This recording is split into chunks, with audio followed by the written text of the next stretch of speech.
রাসূল সাল্লাল্লাহু আলাইহি ওয়াসাল্লাম গরুর মাংস খেয়েছেন কিনা এ ব্যাপারে বেশ বিতর্ক চলছে। তিনি কি গরুর মাংস খেয়েছেন? নামাজে দাঁড়ানোর পর নাকি ডান পায়ের বুড়ো আঙ্গুল নাড়ানো যায় না, এটা কি সত্য? মৃত ব্যক্তির ব্যবহার করা ফোন দিয়ে যদি স্ত্রী কোরআন শরীফ পড়েন, রেকর্ড করা কোরআন শুনেন এবং ইসলামিক ভিডিও দেখেন, এতে কি তার মৃত স্বামীর সওয়াব হবে? ওযু করার সময় সব অঙ্গ একবার করলে ধরলে কি ওযু হবে? পিরিয়ড অবস্থায় মৃত ব্যক্তির কাছে যাওয়া যাবে কিনা? আমাদের দেশে সচরাচর দেখা যায় মৃত ব্যক্তিকে গোসল দেওয়ার পর গোসল দেওয়ার স্থানে 41 দিন পর্যন্ত কাউকে যেতে মানা করা হয়। সেখানে সন্ধ্যাবেলা 41 দিন পর্যন্ত আগরবাতি বা মোমবাতি জ্বালানো হয়। এটা কি শরীয়ত সম্মত? আমাদের সূরার সিরিয়াল রক্ষা করা কি জরুরি? কেউ একাকী থাকার সময় যদি এমন পোশাক পরে যেটা হাঁটুর উপরে ওঠে, তাহলে কি সে গুনাহগার হবে? কোরআন ধরে ওয়াদা করার পর সে ওয়াদা ভঙ্গ করলে কি পরিণতি হতে পারে? মৃত ব্যক্তির জন্য হাফেজ ডেকে কোরআন খতম মিলাদ দিলে মৃত ব্যক্তির কোনো লাভ হবে? প্রবেশ করি প্রশ্নের আলোকিত ভুবনে। এসেচ রুবেল, আপনি জানতে চেয়েছেন আইডি থেকে, নামাজে দাঁড়ানোর পর নাকি ডান পায়ের বুড়ো আঙ্গুল নাড়ানো যায় না, এটা কি সত্য? না, এরকম কোনো কথা আমাদের জানা নেই। প্রয়োজন হলে নাড়ানো যেতে পারে। আরিহা ইসলাম জানতে চেয়েছেন, নামাজের সূরার সিরিয়াল রক্ষা করা কি জরুরি? নামাজের সূরার সিরিয়াল রক্ষা করা ফরজ বা ওয়াজিব নয়,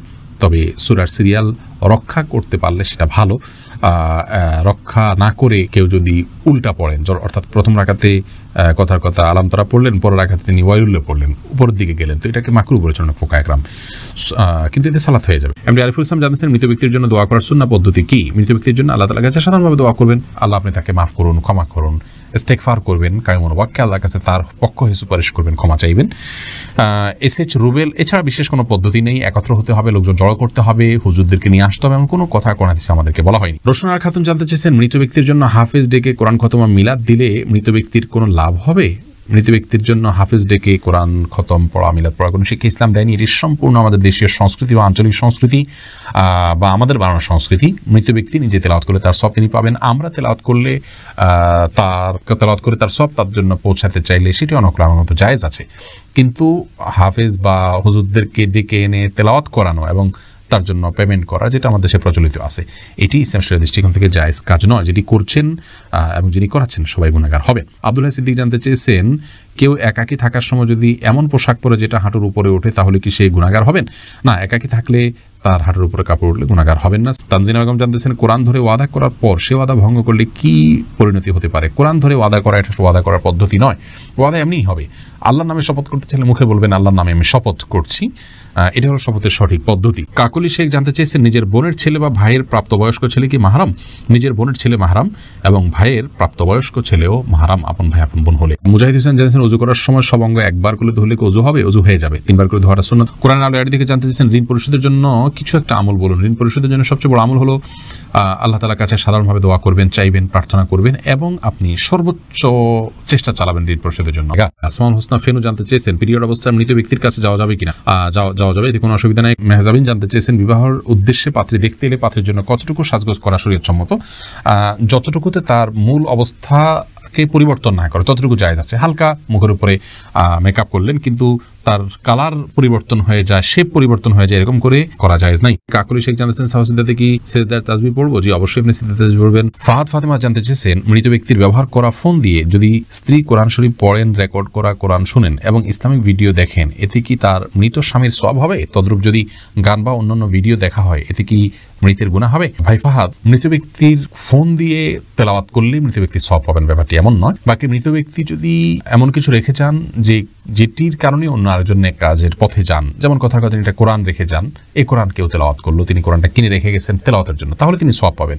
কিন্তু মোবাইল তিনি রেখে গেছেন, এই মোবাইল রাখলেই যেটাতে কোরআন তেলাওয়াত করতে হবে এমন তো নয়। এটাতে কেউ কোরআন ডাউনলোড করে পড়ছেন, তেলাওয়াত করছেন, এটি যিনি তেলাওয়াত করছেন তার সওয়াব হবে। আর হ্যাঁ, যে ব্যক্তি মোবাইলটা রেখে গেলেন তিনি তার জন্য সহায়কের ভূমিকা থাকলেন, সেই হিসাবে আল্লাহ তাআলা তাকেও সওয়াব দিবেন, আশা করা যেতে পারে।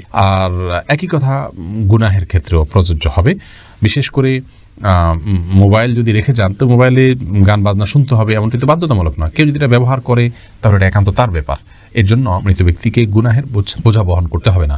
জাহিদ, আপনি জানতে চেয়েছেন, রাসূল সাল্লাল্লাহু আলাইহি ওয়াসাল্লাম গরুর মাংস খেয়েছেন কিনা এ ব্যাপারে বেশ বিতর্ক চলছে, তিনি কি গরুর মাংস খেয়েছেন? ভাই জাহিদ, প্রথম কথা হলো, গরুর গোশত এটি হালাল হওয়ার জন্য রাসূল আকরাম সাল্লাল্লাহু আলাইহি ওয়াসাল্লামের খাওয়া শর্ত নয়। তিনি কোনো কিছু না খেলেই সেটি হারাম হয়ে যাবে, ব্যাপারটি এমন নয়। আল্লাহ রাব্বুল আলামিন কোরআনে হাকিমের একাধিক আয়াতে গরুর গোশত হালাল হওয়ার বিষয় ইঙ্গিত দিয়েছেন। যেমন সূরা আনআমের যথাসম্ভব 147 নম্বর আয়াতে আল্লাহ রাব্বুল আলামিন বলেছেন, ওয়ামিনাল ইবলি ইসনাইনি ওয়ামিনাল বাকারি ইসনাইনি কুল হাররামা ইলা আখির আয়াহ। এই আয়াতে আল্লাহ রাব্বুল আলামিন সুস্পষ্টভাবে গরুর যে গোশত বা গরু এটা হালাল এই বিষয়টিকে আল্লাহ তাআলা ইঙ্গিত করেছেন, গরুর যে আপনার জাকাত কালেকশনের নির্দেশ আল্লাহ তাআলা দিয়েছেন সেটি কেন, যদি সেটি হারামই হয় তার গোশত। এক্ষেত্রে একটি হাদিসের কথা আমরা অনেকে শুনে থাকি এবং বিভিন্ন হাদিসের কিতাবে একটা হাদিস বর্ণিত হয়েছে যে গরুর গোশতের মধ্যে রোগ আছে, ফি লাহমিহি দা ওয়া ফি লাবানিহি দাওয়া, গরুর দুধের মধ্যে শেফা বা আরোগ্য রয়েছে কিন্তু গোশতের মধ্যে অসুস্থতা রয়েছে, এরকম একটি হাদিস পাওয়া যায়। এই হাদিসকে মুহাদ্দিসদের অনেকে সহিহ বলেছেন, আলবানী রাহিমাহুল্লাহ সহিহ বলেছেন, কিন্তু অনেক মুহাদ্দিসিন ইকরাম এটিকে দাঈফ মুনকার বলেছেন।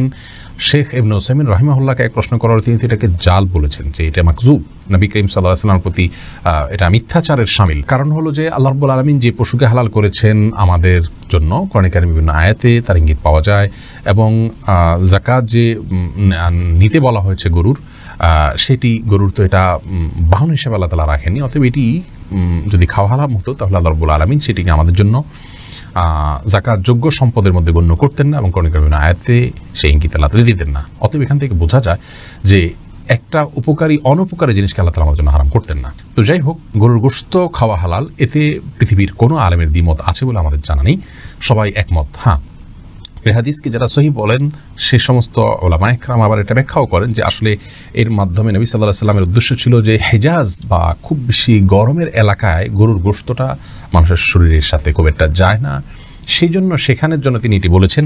এটা সাধারণ বা স্বাভাবিকভাবে সব জায়গার জন্য সকলের জন্য বলেননি, এরকম একটা ব্যাখ্যা অনেক উলামা ইকরাম করে থাকেন। যাই হোক, এখন আসি মূল বিষয়, নবী সাল্লাল্লাহু আলাইহি ওয়াসাল্লাম গরু গোশত খেয়েছেন কিনা। এই বিষয়ে সরাসরি উনি খেয়েছেন এরকম কোনো রিওয়ায়াত আমার জানা নেই, তবে বুখারী মুসলিমের একটি বর্ণনা আছে যে বর্ণনা থেকে বোঝা যায় নবী সাল্লাল্লাহু আলাইহি ওয়াসাল্লাম সুরার নামক একটি জায়গায় এসেছেন, সেখানে আসার পর সাহাবা ইকরামদেরকে গরু জবের নির্দেশ করেছেন, ফা আকালু মিনহা, হাদিসের ভাষ্য হলো অতঃপর তারা সেখান থেকে খেয়েছেন। এই তারা সেখান থেকে খেয়েছেন, এখান থেকে সাহাবা ইকরাম যে খেয়েছেন এটি স্পষ্ট, নবী সাল্লাল্লাহু আলাইহি ওয়াসাল্লাম তাদের সাথে ছিলেন, অতএব তিনিও খেয়েছেন, সেটাই স্বাভাবিকভাবে এখান থেকে বুঝে আসে। কিন্তু এর মানে এই নয় যে গরু গোশত খাওয়ার বিশেষ ফজিলত আছে এবং যে না খেলে গুনাহ হবে, এরকম বিষয় না। নবী সাল্লাল্লাহু আলাইহি সাল্লাম এবং সাহাবা ইকরাম গরু জবে করেছেন, বিশেষ করে নবী সাল্লাল্লাহু আলাইহি সাল্লাম গরু জবে করেছেন আপনার হজে কিংবা কোরবানিতে, এরকম বিভিন্ন বর্ণনা পাওয়া যায়। আমাদের ভারতে যে সমস্ত ভাইয়েরা বসবাস করছেন, আমি বিশেষ করে তাদেরকে বলবো, অনেকে আমাদেরকে দেখছেন ভারত থেকে, আমাদের অনেক দর্শকরা দেখে থাকেন এই অনুষ্ঠান, তাদেরকে আমরা বলবো যে আপনাদের এলাকাগুলোতে যেখানে গরুর গোশত খেতে গেলে, গরু জবে করলে, গোশত সংরক্ষণ করতে গেলে আপনারা জীবন হুমকির মধ্যে পড়ে যায়, এরকম পরিস্থিতিতে আপনারা গোশত খাওয়ার জন্য, গরু গোশত খাওয়ার জন্য কষ্ট করতে চাবেন না। অনেকে মনে করে গরু গোশত না খেলে বোধহয় পাক্কা মুসলমান হওয়া যায় না, এটা খুব অল্প সংখ্যক মানুষ মনে করেন, তো এটি আমাদের ভুল ধারণা। গরু গোশত খাওয়ার জন্য আপনার জীবনকে হুমকির মধ্যে ফেলে দেওয়া এটা কোনো অবস্থাতে উচিত নয়। আপনাকে হালাল জিনিস খেতে যদি বাধা দেয় কেউ, জুলুম এবং আপনার প্রতি নিপীড়নমূলক আচরণ করে, তাহলে সেক্ষেত্রে আপনার জীবন রক্ষার জন্য, জীবন নিরাপত্তার জন্য আপনি এটি পরিহার করলে সেটি আপনার জন্য সম্পূর্ণ জায়েজ।